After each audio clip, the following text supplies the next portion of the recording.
Olá, seja bem-vindo ao Redencast, seu podcast de aconselhamento redentivo.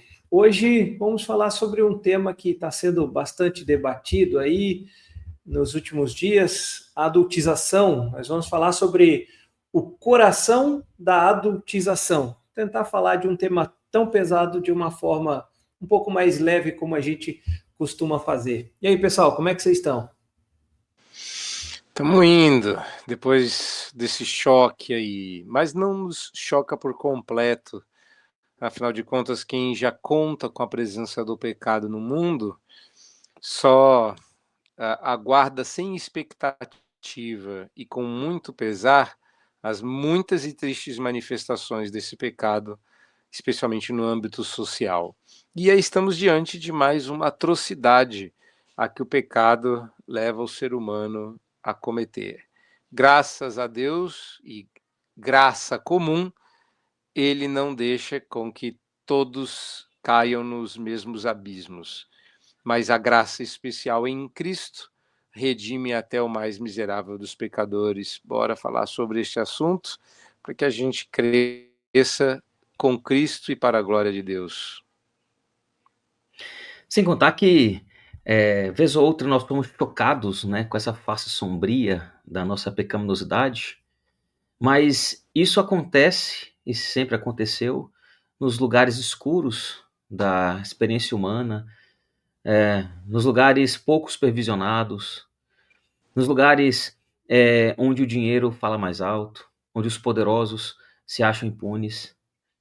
E é bom nós termos isso à tona para que, olhando o horror de quem somos, enquanto ser humano, enquanto sociedade, quem sabe nós nos voltemos para aquele que nos vê como crianças a serem protegidas, o nosso Deus.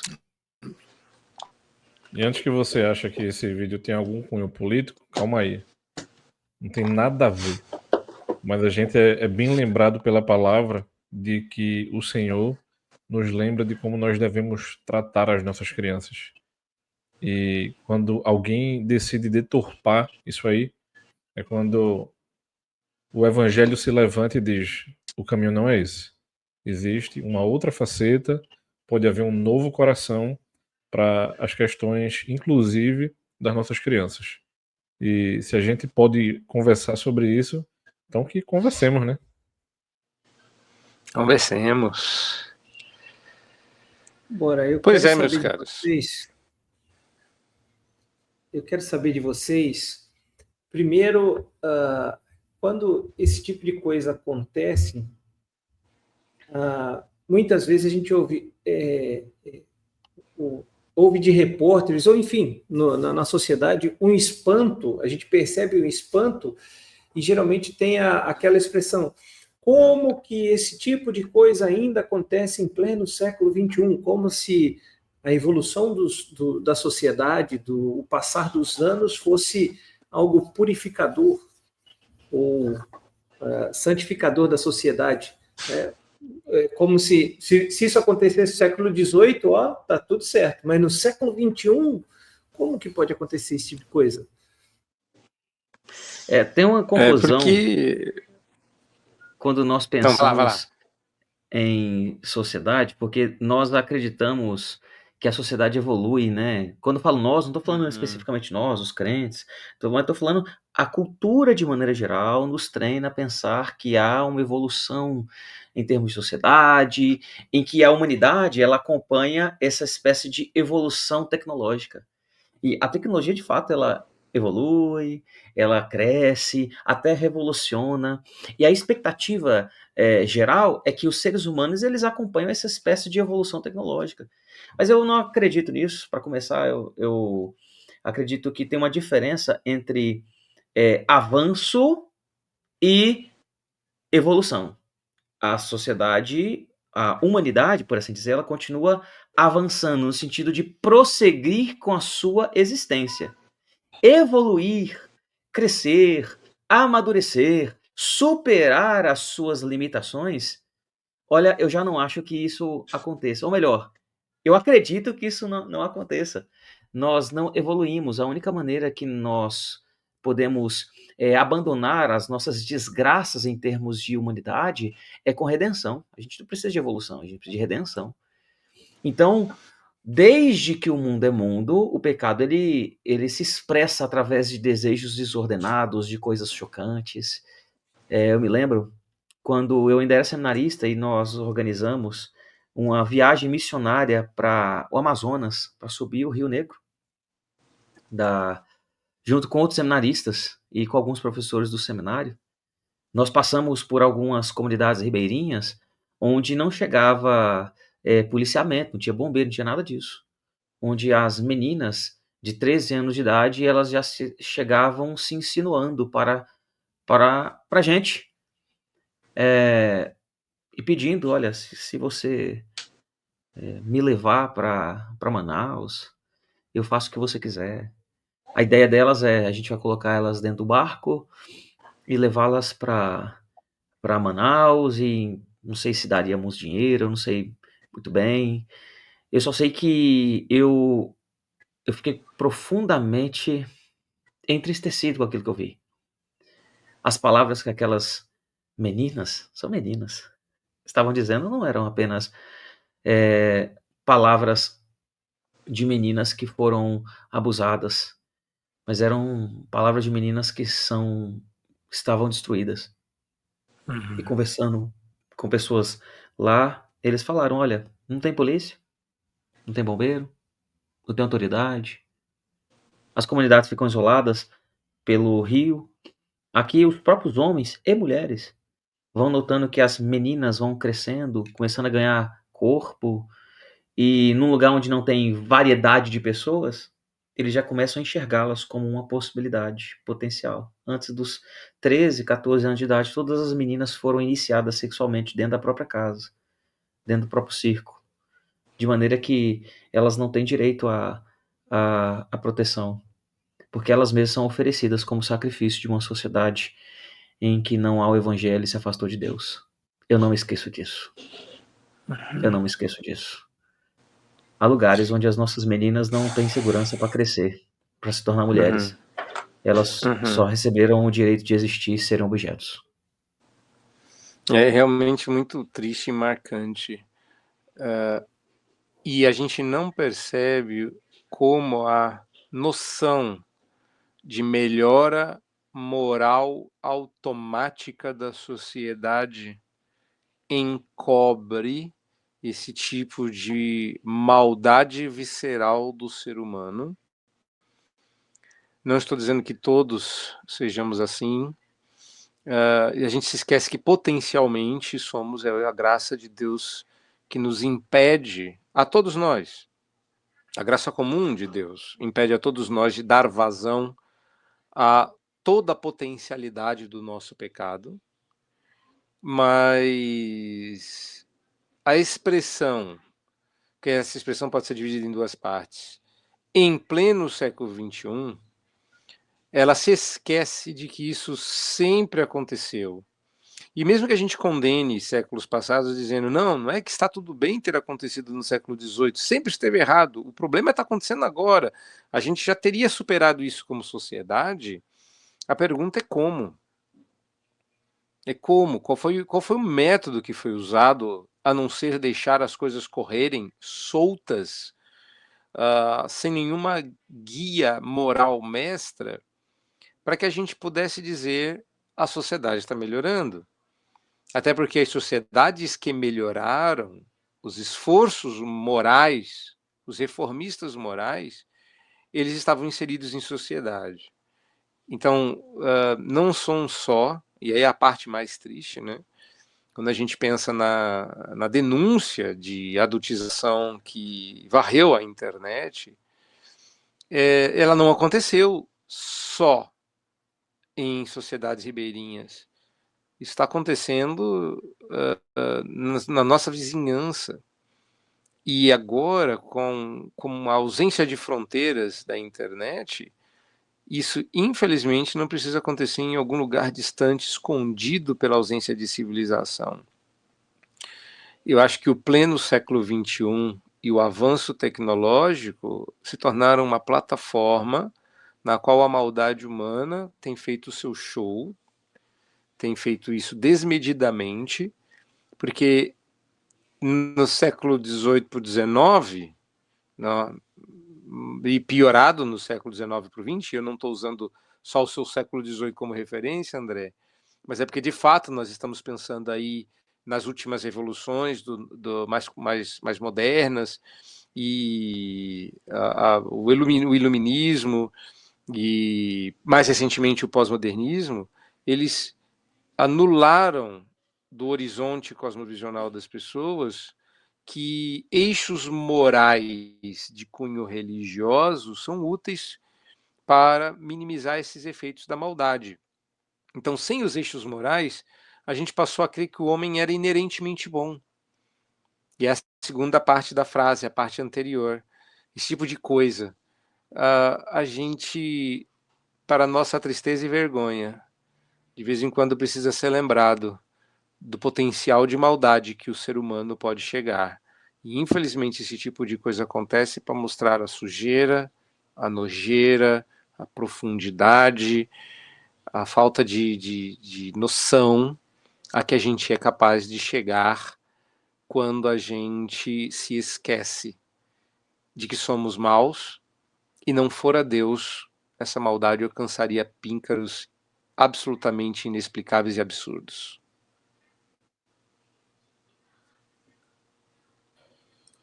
É uma quantidade absurda de famílias devastadas por conta de histórias como essa, né? A gente tem uma fração aí apresentada, né, por esse vídeo que foi liberado no YouTube. Mas eu fico pensando, que nem o Luiz falou aí, né? O Luiz falou de uma fatia, mas a gente não faz ideia, né? A gente começa a descobrir o que acontece na igreja quando a gente começa a liderar e os casos vão surgindo, né? De pais que abusaram filhas, e de outras pessoas que acabaram fazendo algum tipo de assédio. E para mim o mais assustador não é a possibilidade do que acontece. Porque quando você vê alguém que não é família que eu digo o núcleo familiar mais próximo, né, pai, mãe e irmãos, fazendo alguma coisa, mas quando você vê tipo ou o pai ou a mãe ou o irmão vendendo alguém que era para você proteger por conta de mamon, tipo, a coisa caiu, cara. É tipo, ele mostra alguns cenários, né? Um deles é um jovem que começa a chamar para perto adolescentes, né? Mas no outro caso é uma mãe. Senhor, assim, não que a gente não possa entender que isso pode acontecer, mas a gente fica realmente muito assustado, que nem Jonas falou, né? Onde é que o nosso coração pode chegar? Não é onde o outro coração, não é onde é que o nosso pode chegar, porque qualquer um pode chegar nesse nível. E a gente vai, né, vendo a coisa se destrinchando, né? E aí eu acho que a gente tem um trunfo muito grande na mão, né? Porque o Felca, ele traz uma psicóloga para conversar. E ela vai dizer algumas coisas importantes ali. Mas ela não vai ter a capacidade de falar do coração. E aí onde é que... Aí usar uma imagem boa, viu, Jonas? Aí é onde a chama, onde o fogo acende na nossa mão. E o trunfo está na nossa mão. Sim, sim, sem dúvida. Eu acho que talvez esse seja, assim, veja, o Felca e todo o trabalho dele, que foi extraordinário, não é dizer assim, nossa, aí o trabalho dele falha, é que não tinha como ele ultrapassar essa barreira, né? Porque ele fala dentro de um limite de cosmovisão que é impossível de ultrapassar, a menos que outra cosmovisão contribua para um aumento de horizonte. Então, ele não teria como, por exemplo, trazer um pastor. E a razão é muito simples. ele fez um processo investigativo muito bem feito e usou um chamado argumento ad bacula, um argumento baseado em autoridade. E a autoridade nessa área do presente século foi falar. Então, usando uma expressão que Freud gostava de usar, né, ao chamar um pastor secular de almas para falar sobre o pastoreio de pessoas no ambiente onde ele está, ele deu autoridade ao que ele estava falando, porque ele assumiu que o trabalho dele não era de um especialista, o que ele fez muito humildemente e muito bem feito. Mas, por outro lado, a gente encontra essa mesma barreira dentro da Igreja de Cristo, que olha para a mesma autoridade, que se diz chocada e indignada pela mesma fonte, mas não recorre a uma explicação de caráter bíblico. Então, a gente traz esse assunto aqui porque toda sociedade tem algo a dizer sobre, tem espaço para mostrar a sua indignação, mas conselheiros cristãos também têm a sua parcela de contribuição, no nosso entender ainda de maior relevância, porque a gente pode falar de um aspecto que hoje não está no horizonte da cosmovisão mais amplamente aceita na sociedade, que são as questões do coração. São as questões que comandam o comportamento das pessoas, né? Eu queria, antes de a gente ir para o coração, entender melhor essa situação, porque a gente começou a falar de adultização e foi para a área sexual, né? A gente está falando da área sexual, basicamente. Isso não é conhecido como erotização? Eu tive a infância na década de 90, quando criança, ouvia Maria Chiquinha, de Sandy Júnior, que tinha o final da música de duplo sentido. No horário nobre de domingo era a banheira do Gugu, né? Era concurso El Chan Kids na TV. Isso era erotização naquela época? Ou agora mudou? Um pouco do que a gente começou falando, né, de por que antes era uma coisa e agora é outra, ou era pecado agora não é, ou agora é e antes não era. Qual é a diferença, então, dessa década de 90, início dos anos 2000, dessa erotização da criança para a adultização, que é o tema que nós estamos falando agora? Antes de passar a palavra aí para o Lacerda, olha eu fingindo que, né, era o Lacerda, estava doido para falar. Antes de ferrar o Lacerda com a pergunta capiciosa.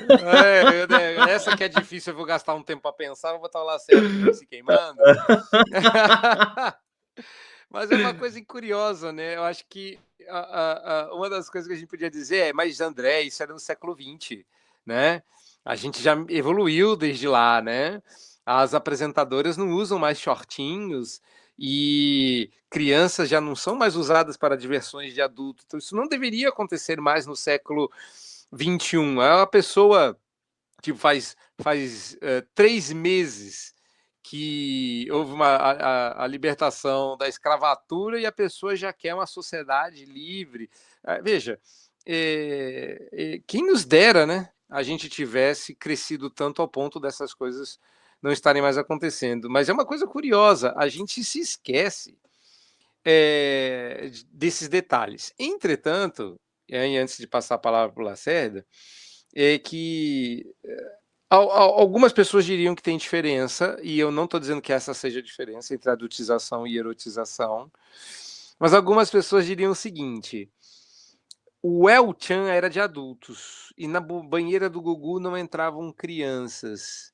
E Sandy Júnior, quando cantaram a música... Não, cara, mas El Chan era o concurso infantil de crianças dançando música do El Chan. Eu lembro sem saudades, mas o ponto é... Mas o André parece que sente falta, viu? Ai, que miserável. Miserável. Mas eu diria que e e eu vou passar a bola porque eu acho que realmente esse acaba sendo o drama. Eram crianças fazendo essas coisas sendo crianças.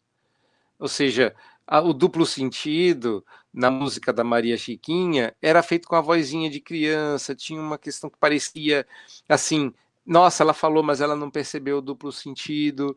Parece que a adultização, e eu estou levantando uma bola porque depois eu quero voltar a falar disso, que o problema é fazer a criança parecer um adulto. Entendeu? Porque aquela palavra que pode derrubar o nosso vídeo, né?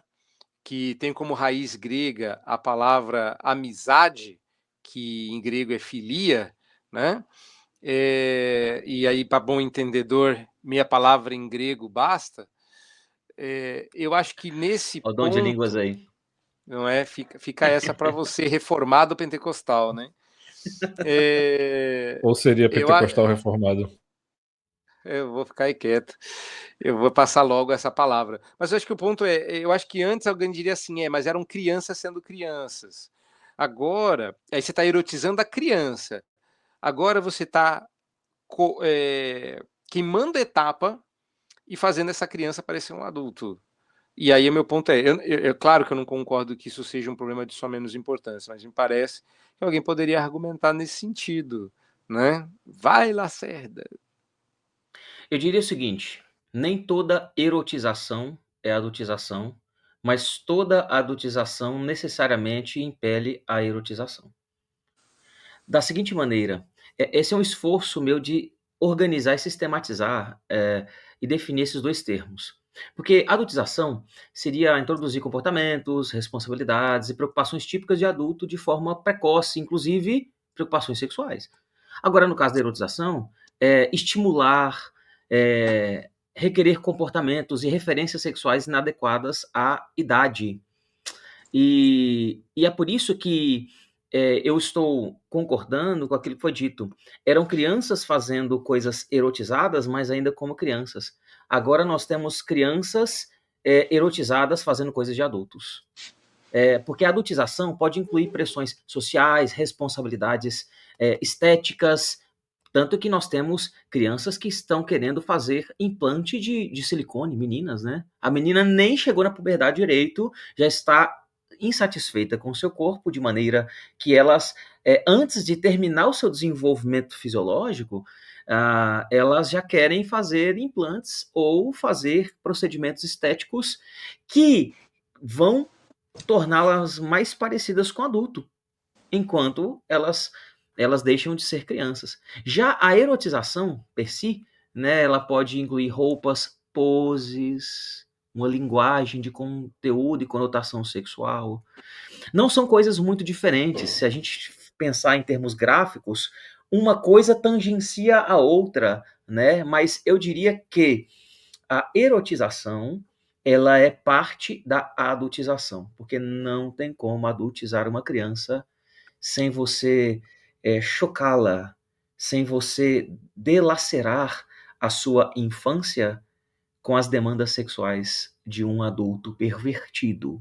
Veja só, a única maneira de você violar a infância de uma criança tem que ser com perversão.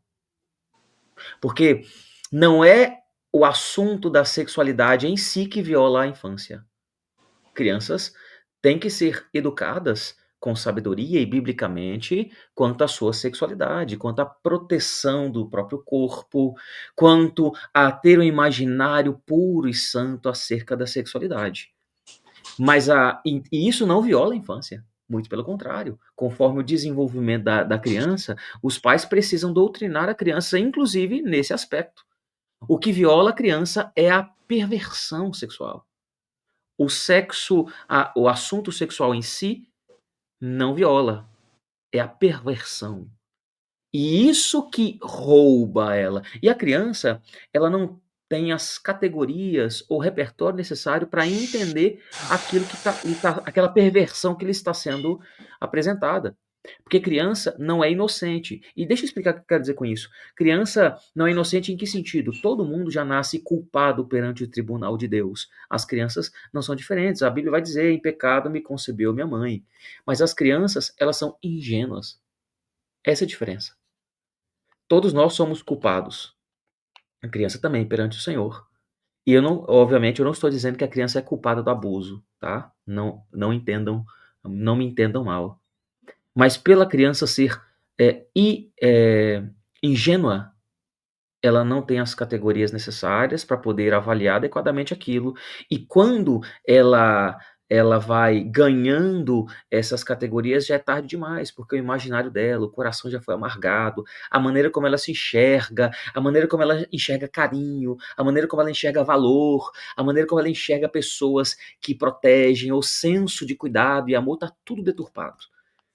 Nós Mas comentávamos. aí, para provocar, você não acha que a repercussão se deu porque as pessoas enxergam as crianças como inocentes? Eu estou falando isso porque a gente está no projeto cancelamento há muito tempo, né?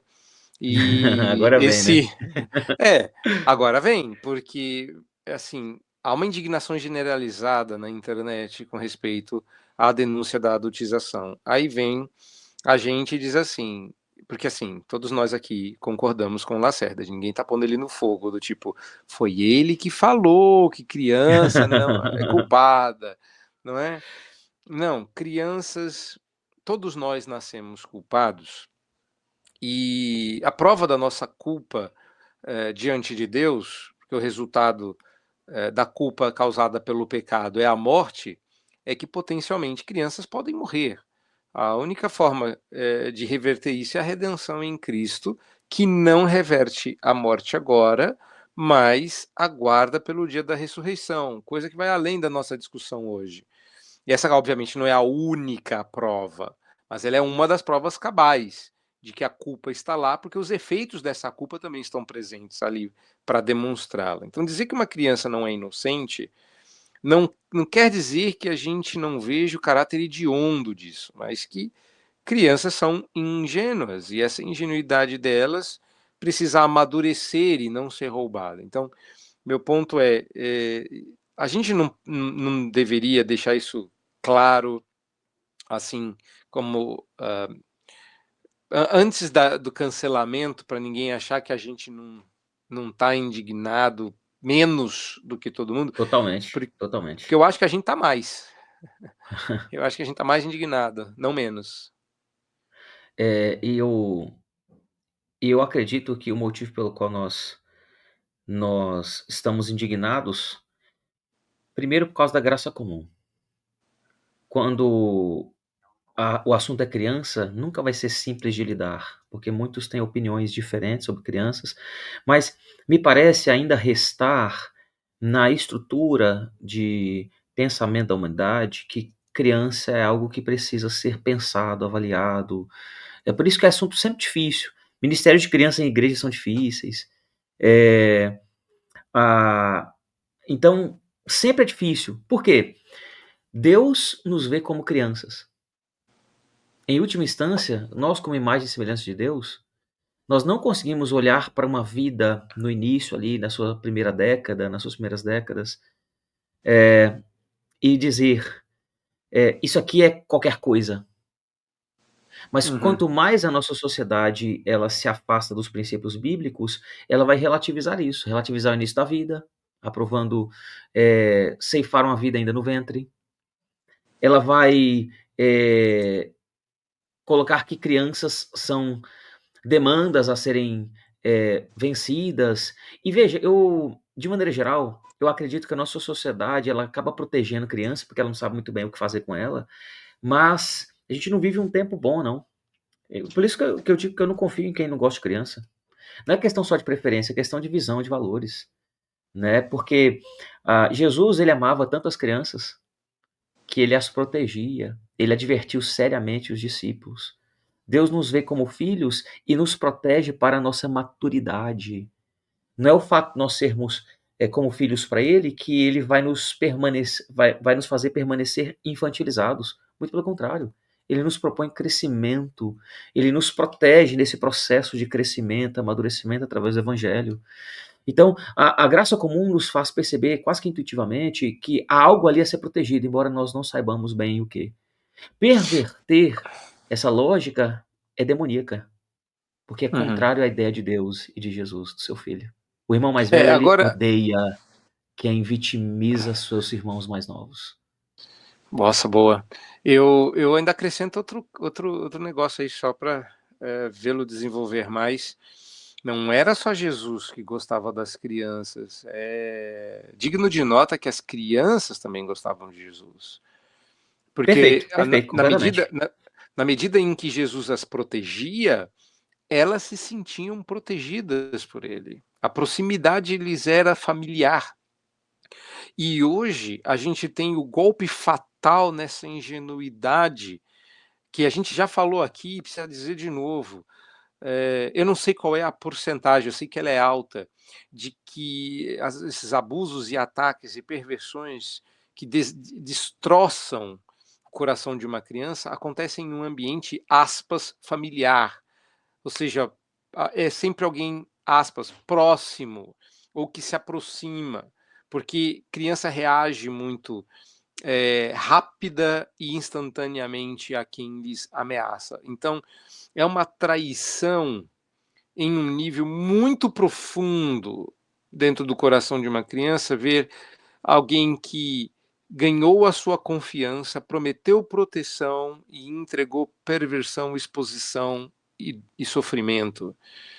E algumas dessas crianças não enxergam isso de bate-pronto, tendo que, depois de mais maduras, olhar para trás e ver que elas foram sujeitas a uma situação tão degradante, porque ela não tinha maturidade para perceber a que estava sendo exposta. Então é de uma maldade, de um, uh, de um caráter demoníaco tão intenso que é revoltante, sabe? Eu só queria acrescentar espaço aí que as crianças se sentiam à vontade com Cristo de volta, né? Por outro lado, olha só, o que a gente espera também de uma sociedade onde os pais que deveriam proteger seus filhos terceirizam eles para telas smartphone? Tô falando sério. Pensa comigo. Às vezes a gente condena muito, mas falha no pouco. Nós somos negligentes nas pequenas coisas e nos chocamos com as grandes coisas, sendo que elas podem ser mais ou menos consequência disso. Quando crianças não são protegidas e protegidas delas mesmas, tá? Protegidas delas mesmas. Daí elas precisam ser protegidas porque, como eu disse, elas são ingênuas, então eu preciso protegê-la. Eu preciso ensiná-la, eu preciso educá-la, eu preciso discipliná-la. Mas quando nós não fazemos isso, quando nós que recebemos a vocação em termos vinda de Deus para fazer isso, as consequências são vastas. Deixa eu pensar aqui nas consequências gerais para meninas e meninos. As meninas geralmente elas crescem famintas de afeto e completamente carentes. Tornam-se adolescentes que aceitam migalhas relacionais. Se entregam a quem não as valoriza só para sentir que pertencem a alguém, engolem abuso disfarçado de carinho. Frequentemente, tapam um buraco do vazio existencial com relacionamentos doentios, querem ter um pouco e acabam sem nada. Os meninos, eles crescem entorpecidos. Eles acabam confundindo lazer com propósito, fogem da dor, mas não aprendem a lutar. São bons em piada, mas ruins em postura. Sabem tudo dos jogos, mas nada da vida. Parecem homens, mas se comportam como meninos feridos, fortes no corpo, fracos na alma. Tudo porque eles, ao invés de serem impelidos ao crescimento, serem protegidos deles mesmos e serem deles mesmos e da maldade das outras pessoas, inclusive, presta atenção, pais têm que proteger seus filhos deles mesmos, dos próprios pais.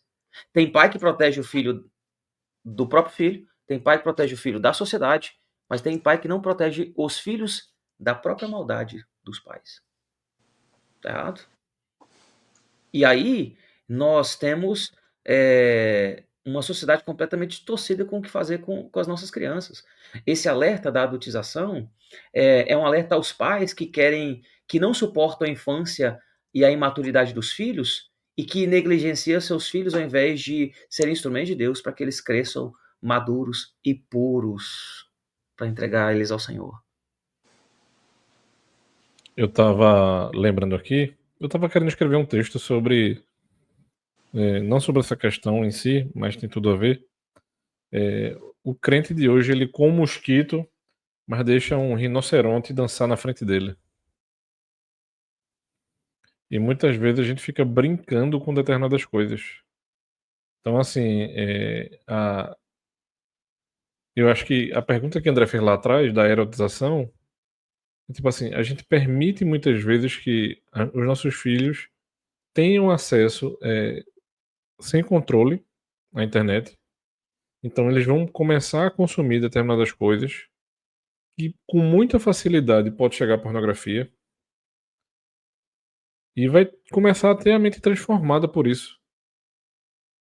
E ele pode entrar nesse caminho da adultização por um outro, digamos assim, um outro caminho. Ele não pode estar sendo exposto, feito o que foi apresentado para a gente, mas ele pode estar sendo exposto por uma falha de controle dos pais, que não se preocupam muitas vezes com isso, né? E aí a coisa fica aí escancarada. Mas assim, essa é uma das questões, né? Mas eu fico pensando também no impacto disso nas famílias. Tipo assim, se a família não foi a culpada, aí de repente você descobre que você tá com seu filho exposto aí.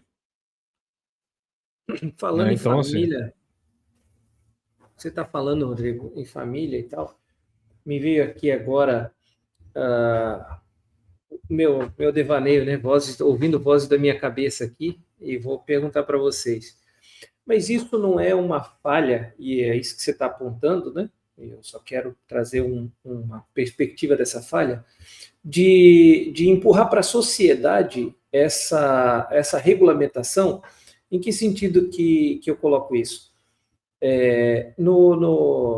Na classificação etária desses vídeos e filmes que se vê aí. Antigamente se via uma restrição muito maior, mas hoje a classificação livre ela está mais permissiva e os pais se confiam na tarja verde que aparece ali. Não viram filme, não viram programa, não sabem o que é, mas se apareceu a tarjinha aqui em cima, classificação livre, está tudo certo. Parece que a sociedade está definindo os padrões e a gente está engolindo, como você falou, esse rinoceronte dançando na nossa frente, a gente está aí de gaiato. eu não lembro se eu já conversei isso aqui com vocês. Se já, eu vou repetir, porque eu acho que é uma porta de entrada que muitas vezes a gente fecha os olhos, certo? Eu tive muito problema por um tempo numa empresa que eu trabalhava que permitia que tivesse música ambiente no espaço. E aí eu tive que chegar para uns amigos e dizer: vejam só, o Spotify ele tem muito mais controle sobre a etária das músicas em inglês do que as músicas em português. Praticamente a gente não tem nenhum controle sobre letras de músicas em português a respeito daquele aviso aos pais, né? Que normalmente aparece, ou que antigamente na capa dos álbuns, né, de CDs e LPs aparecia, né? Do tipo assim, conteúdo explícito. Então, meio que do tipo, tenha cuidado com isso aí.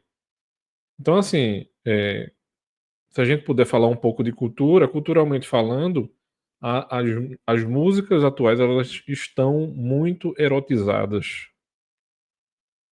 E os adolescentes e as crianças dançam muito pior, né? Pegando aí o caso que o André citou, muito pior do que quando dançava aqueles axés lá da década de 90. Então, já, tipo assim, já era ruim, tá pior.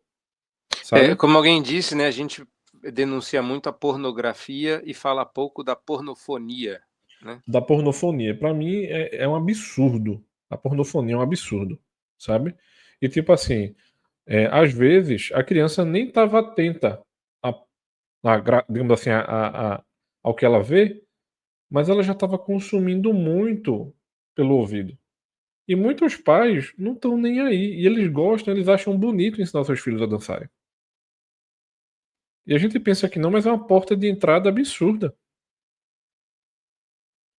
Então, assim, tipo assim, é um detalhe que muitas vezes a gente, como família, não pensa. É tipo assim, arruma um alarde absurdo para o que se vê, não que não tenha que ter cuidado, não é isso que eu tô querendo apontar, mas acho que tem que ter cuidado em todos os aspectos. É tipo assim, até mesmo expressões que às vezes, quando a gente não tem filho, a gente usa, que não é palavrão, mas são expressões chulas. Aí um belo dia eu no carro com Viviane, eita, Bento tá aqui. Porque não é uma coisa que eu não quero que ele fale. Eu olhei pra ele e disse assim, desculpa. Sabe, tipo, e não é nenhuma coisa assim tão absurda, mas são cuidados que a gente passa a ter porque a gente quer direcionar o coração do nosso filho da melhor maneira possível. Aí o pessoal pode estar pensando também, né? Mas vocês estão falando muito de questões éticas e tudo mais. Mas a gente precisa falar das questões éticas para poder abordar as questões do coração. O problema é quando a gente se preocupa só com as questões éticas. E não é isso que a gente está querendo dizer, né? Quem está querendo É, conversar aqui falar. E é exatamente isso que eu ia falar, porque veja bem, mesmo em situações onde nós supostamente fazemos tudo corretamente, não existe essa situação, tá? Nós, enquanto sociedade, estamos adoecidos e nunca estivemos bem. Nossa dificuldade não é nem o que é doença, nossa dificuldade é saber o conceito de saúde. Todo mundo já nasce doente. A grande questão é, ainda assim, se nós fizermos tudo certo, nós ainda teremos pessoas adoecidas, apodrecidas pelo pecado, de maneira que elas não conseguem olhar para uma criança e enxergar uma criança. Elas enxergam a criança e enxergam um objeto, talvez um animal, a ser domesticado conforme os seus prazeres e as suas vontades, que pode ser comprado com presentes, que pode ser comprado com favores, ou até pode ser coagida, obrigada, como se fosse um animal que você coloca cabresto para você guiar conforme as suas preferências no caminho que você deseja seguir. Nós estamos falando de indivíduos e que podem ser homens e mulheres, viu? Não se enganem. Que olham para uma criança e não enxergam a ingenuidade, não são afeitas a ela a protegê-las, mas a abusá-las. É disso que nós estamos falando também. E isso é revoltante, uma vez que nós deveríamos ser aqueles que zelam pelos mais fracos. A igreja, ela é baluarte da verdade, que expressa a justiça de Deus. Nós deveríamos ser aqueles que protegem os que ninguém protege, que olha para os que ninguém olha. E isso significa que mesmo em todas as circunstâncias, nós ainda assim teremos problemas, predadores, demônios, demônio no verdadeiro sentido, tipo assim, elas foram desumanizadas, estão desumanizando as pessoas por causa de ideias demoníacas. Porque desde o início crianças são oferecidas para demônios em forma de divindades pagãs. Ainda assim nós teremos esse problema. E por que o coração destes são assim? Por que os olhos são tão deturpados? Por que as afeições são tão destruídas a ponto dela morrer e gerar tanta morte para crianças?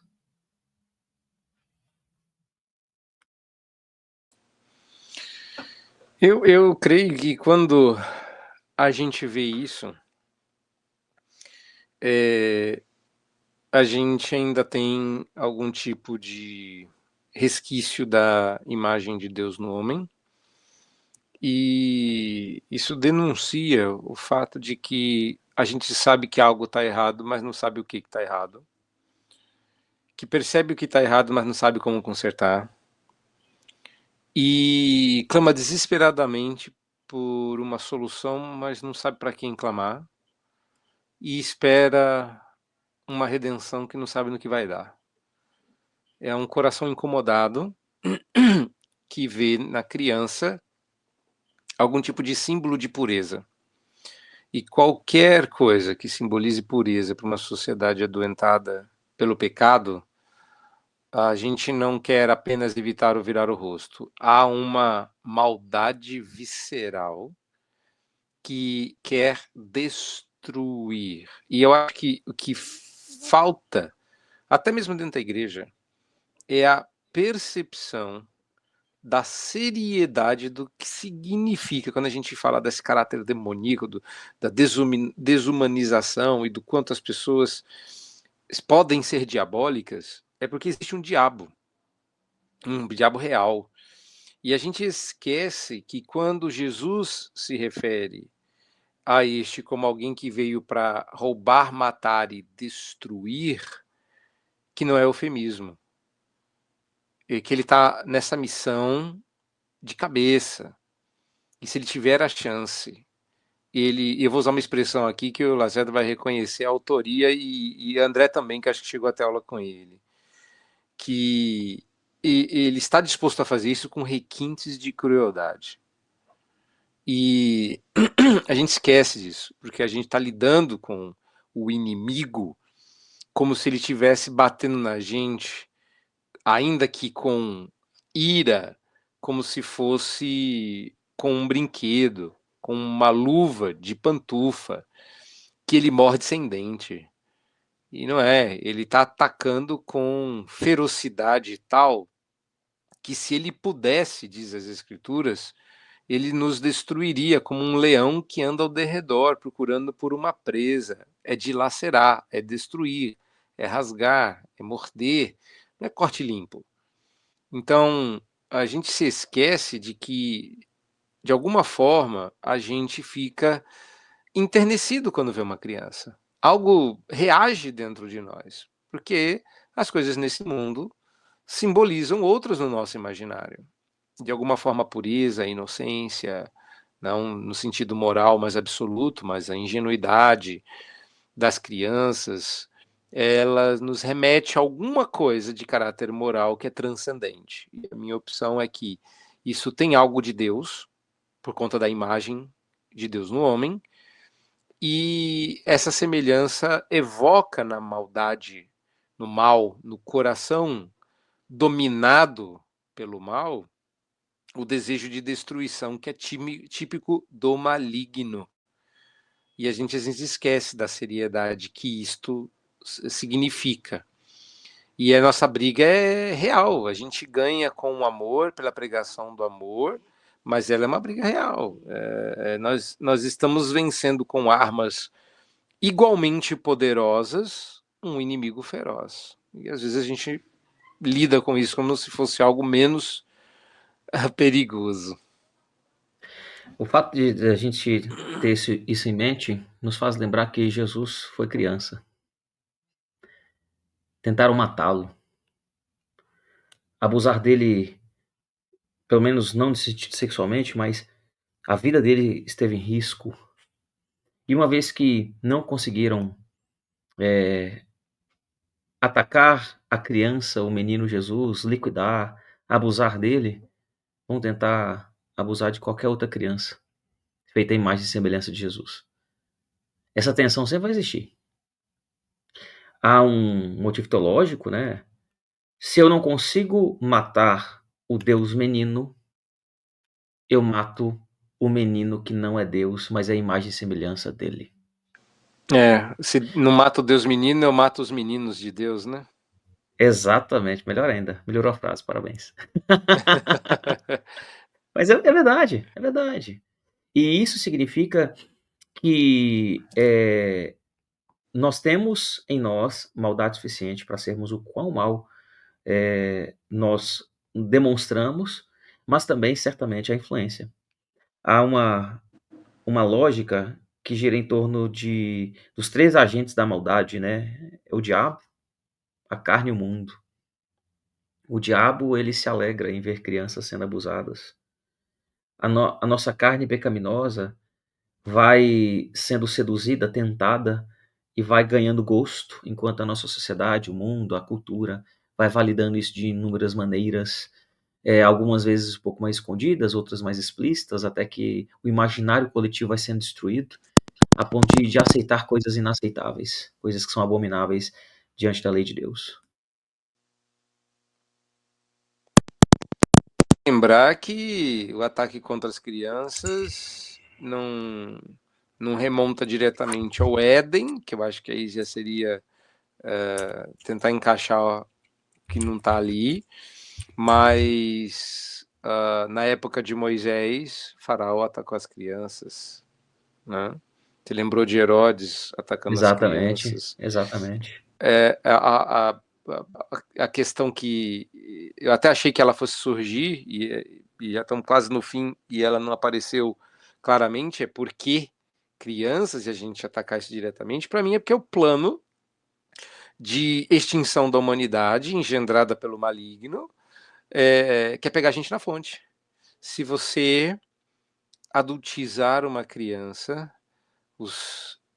veja, nenhum de nós aqui acredita realmente que Deus não possa restaurar, e até por um milagre, mas quanto mais cedo você fizer isso, mais difícil qualquer projeto de ajuda se torna, mais improvável que essa pessoa se recupere, mais endurecida essa pessoa fica para receber ajuda, porque os que propuseram proteção foram os abusadores, porque você que está oferecendo ajuda seria diferente. Então, no final, o projeto de extinção da humanidade, ele é mais eficaz contra uma criança, porque ela não tem como se defender, do que contra um adulto que pode erguer os punhos e proteger a própria honra. Então a gente se esquece de que a vulnerabilidade da qual a gente participa quando é criança, ela tem várias lições bonitas que remetem a Deus. E se Satanás, o mundo e a carne atacarem logo aí no nascedouro, as chances são, não diria de êxito, né, porque ele não vence no final, mas que ele pensa que vai ter, e muita coisa ruim acontece, sem sombra de dúvida. Eu vou passar a bola, mas para o clima não ficar tão pesado, isso me lembra uma história do porquê das crianças, do reverendo Wadislau. O reverendo Wadislau contava a história de um camarada que entrou numa loja de brinquedos e, ao ver um ferrorama, será que alguém aí ainda lembra do ferrorama? Aquele brinquedo que tem Eu lembro, eu tive. um trem, um trilho, né? Um trilho e um trem. Trem não no sentido mineiro, para os mineiros que estão ouvindo aqui, viu, Luiz não gente? sabe brincar. Eu ia dizer que só quem lembrava era a Jonta de André. Ele disse que teve. Eu tive um ferrorama. Eu também Trem tive um não é no ferrorama. sentido mineiro, viu, gente? Trem é a locomotiva, tá? Deixa eu fazer a legenda aqui para os nossos ouvintes mineiros aqui. É uma frustração da minha infância. Eu nunca tive. Sempre queria ter, mas nunca tive. Aí eu tive um ferrorama, mas eu queria aquele de carrinho. Mas ok, eu me diverti O muito com Autorama, né? Autorama eu tive. Esse eu tive. Então a gente vai trocar aqui as nossas frustrações. Eu queria o Autorama, você tinha, você queria o ferrorama e eu tinha. Né? Estranho é o Lacerda ter herdado isso do avô dele. Agora, falando sobre...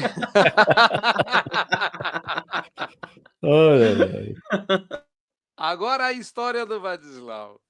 Wadislau disse que o cara entrou numa loja de brinquedos, viu um ferrorama, ou seja, viu uma locomotiva, os vagões andando pelo trilho, e ele chutou, pisou, estragou o ferrorama, e os vendedores vieram acudir e falaram: que isso, meu senhor? Que isso, meu senhor?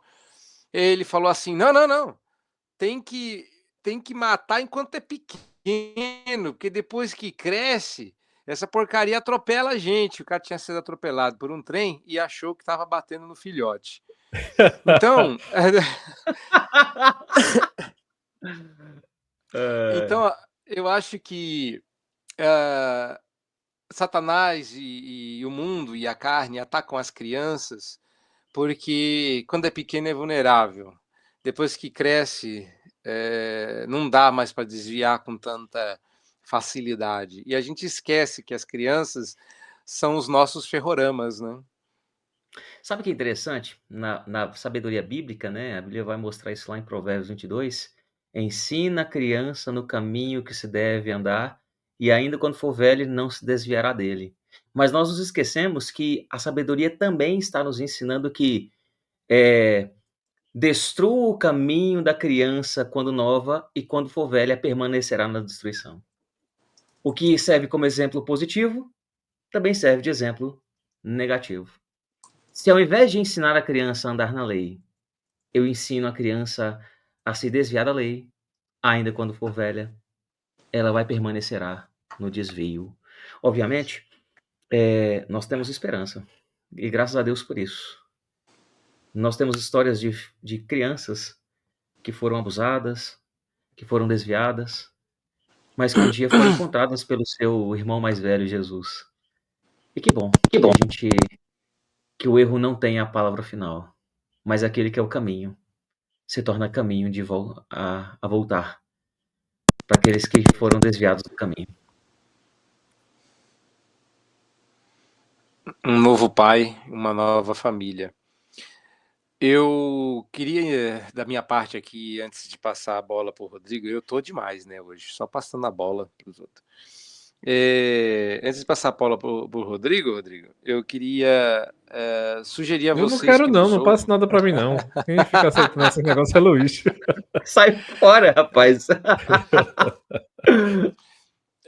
Talvez as pessoas queiram entender um pouco mais. Apesar de ter um livro muito interessante do Dan Allender sobre abuso e questões ligadas a esse assunto, tem um livro em português que, se você se interessar, você pode procurar, não é mais tão fácil de achar, porque ele é um livro antigo, da Doris Vanstone e do Erwin Lutzer. E o título é Não Tive Onde Chorar. Eu não sei se vocês conhecem esse livro. Né? Eu tenho uma Livraço, cópia do... Nossa, esse livro é livraço. muito bom. Muito Só que bom. ele é um livro meio indigesto, né? Ele é difícil de ler sem...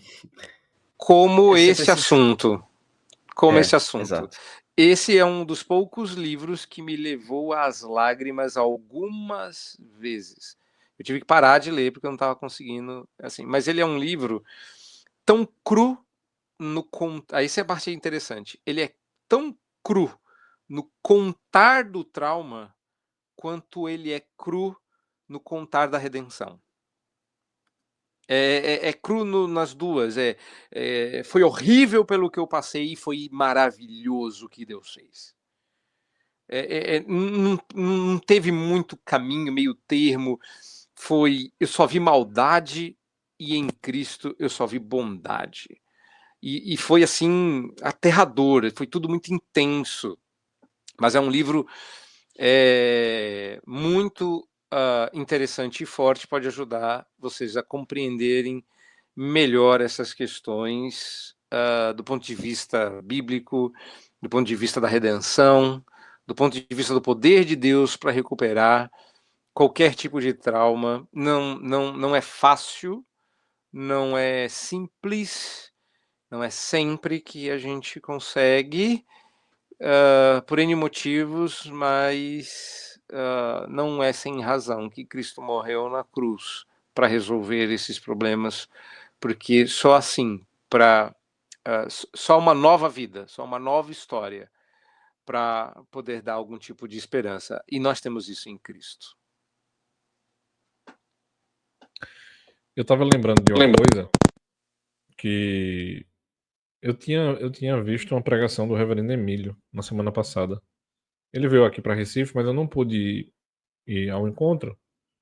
E aí eu decidi ver como costumeiramente a gente faz, né? Ele foi pregar na primeira igreja. E aí eu vou pedir autorização aos irmãos aqui para colocar aqui embaixo o link para quem quiser assistir. E o título da pregação do Reverendo Emílio, baseado no texto de Mateus capítulo 21, versos do 14 ao 17, é Essas Crianças. Ele falando não somente da importância da criança, mas do quanto Cristo ama as crianças. E do quanto a gente deveria ter um trabalho prioritário para elas na igreja. E é tipo assim, porque às vezes a gente fica pesando muito no caso, muito no erro, muito no problema. Mas considere o seguinte: a gente olhar para a redenção, a gente aprender sobre a redenção, a gente buscar isso, faz com que a gente também não caia nessa armadilha. É tipo assim, pode acontecer um caso desse na igreja? Tenho certeza que já aconteceram vários. Mas assim, como é que a gente pode se resguardar para que isso não aconteça na nossa igreja? Ou se já aconteceu, para que não aconteça mais? A gente deve entender biblicamente o porquê disso. E eu achei essa pregação do Reverendo Emílio, ela assim foi abençoadora para mim. Não tinha saído o vídeo do Felca ainda, né? Emílio prega na segunda, o vídeo do Felca é liberado na quinta-feira. E a gente está há poucos dias da liberação desse vídeo e é realmente muito, muito alentador ver uma pregação como essa e principalmente depois de a gente ver um caso como desse. Mas eu estava lembrando de alguns outros livros, né? A gente tem, pela graça de Deus, as nossas editoras têm publicado livros a esse respeito. Como é o nome do livro que você falou, Reverendo Jonathan? Acho que eu não decorei aqui. Você falou, eu fiquei com os autores na mente, mas eu Não tive onde chorar. não tive onde chorar. Eu lembrei que tem sobre a questão do abuso da editora Nutra, né? Marcas do Passado, lidando biblicamente com a dor do abuso sexual na infância. Tem um da Fiel, que é Desmascarando o Abuso, e aí eles dizem que é um guia bíblico para ajudar as vítimas, né? A pessoa que já passou por isso. E eu não lembro da Cultura e da... Esqueci o nome da outra editora, mas eu lembrei também da Peregrino. Sempre Alerta. Como prevenir e responder ao abuso infantil na igreja. Então, esses são livros que podem nos ajudar nesses temas, que não fala diretamente da adultização, mas lida com esses fatores que estão ao redor aí dessas questões de sexualização, abuso infantil na igreja e adjacentes. Mas a gente tem que lidar com muita seriedade com esse tema na igreja, né? Eu acho que um caminho inicial, como o Luiz falou, e eu tinha até parabenizado ele pelo um texto que ele tinha publicado, né? Ele falou aqui rapidamente, mas eu acredito também, Luiz, que é em como nós olhamos para as crianças na igreja. Às vezes a gente fica discutindo coisas menores na igreja Verdade, com certeza. e não cuida biblicamente do coração das nossas crianças. Porque a gente fala muito dos pais, mas a gente tem que instruir as nossas crianças também, né? De maneira efetiva, clara, para que as nossas crianças tenham cuidado com pessoas que elas não conhecem, mas que elas também tenham cuidado com as pessoas que elas conhecem. E os limites precisam ser impostos para que não haja nenhum problema mais grave aí em toda essa questão.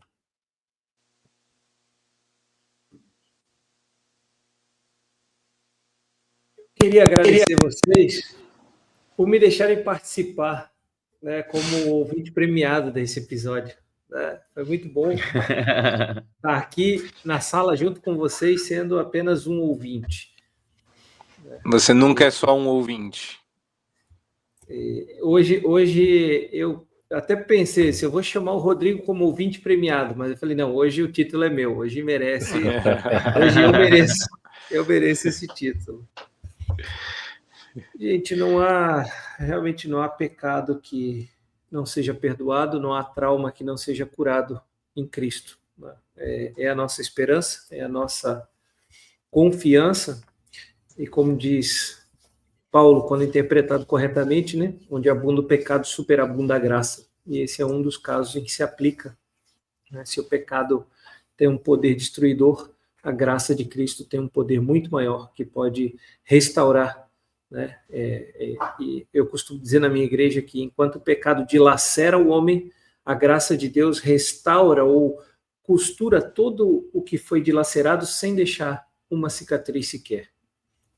Esse é o poder muito maior da graça de Deus, e é isso que nos move e nos instiga a fazer episódios como esse, né, para que a gente descanse e confie na graça e na redenção de Cristo Jesus.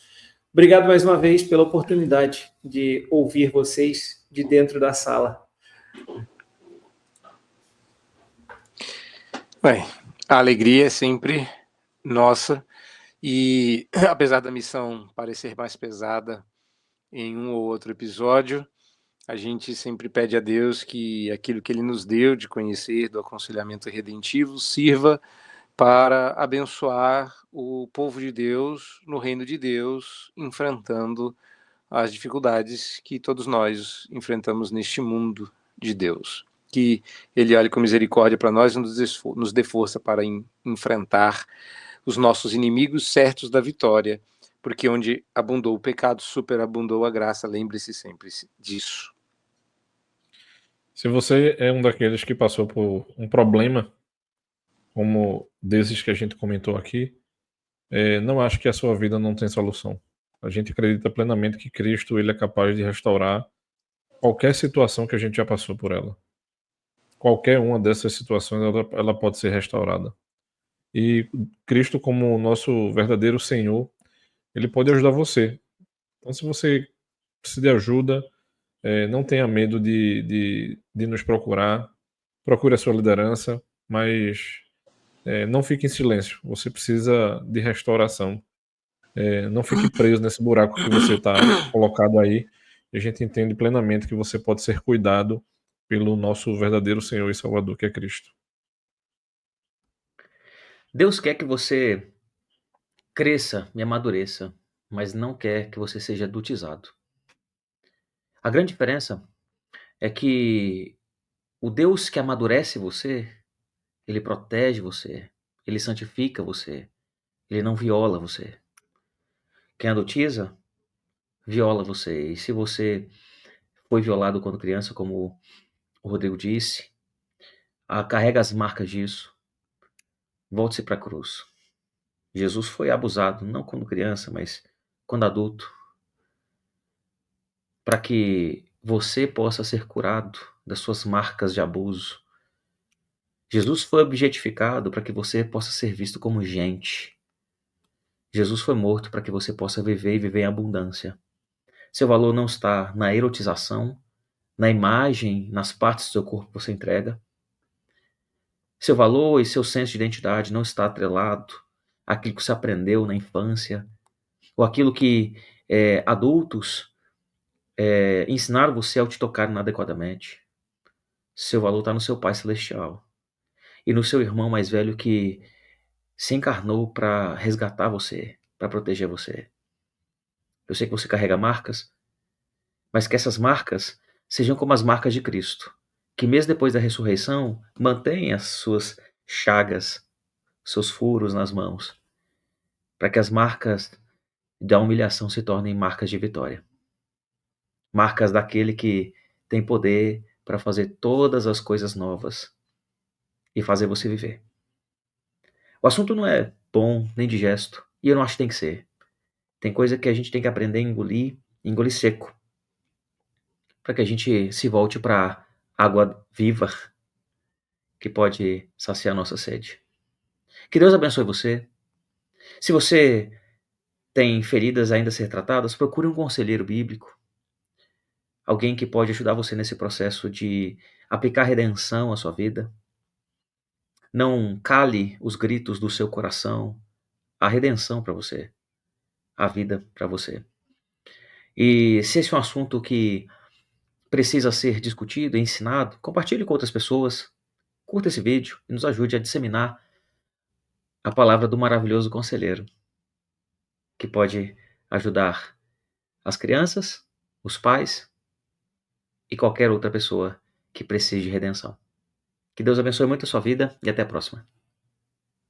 Amém. Até mais.